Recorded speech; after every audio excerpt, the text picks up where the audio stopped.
కొంచెం కొత్తిమీర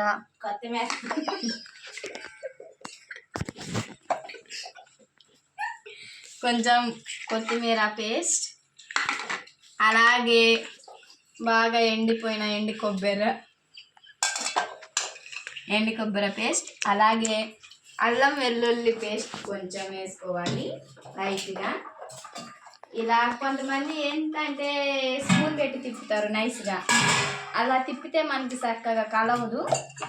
మనకి నైస్ ఇవన్నీ ఎందుకులే, మామూలుగానే చేయబెట్టి తిప్పుకుందాం, మనం సిటీ వల్ల కాదు కదా అని చెప్పేసి ఇలా తిప్పుకోవాలి. అలాగే కొంచెం ధనియాల పొడి వేయాలి, ధనియాలను వేపుకొని కొంచెం లైట్గా వేయాలి పొడి.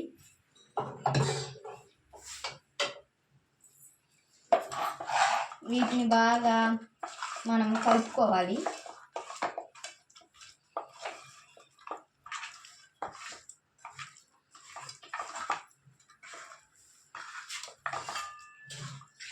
ఒక 5 నిమిషాలు పక్కన పెట్టినాక అప్పుడు మనం వీటిని వేపుకోవాలి. అప్పుడు చేపల ఫ్రై రెడీ అయిపోయింది.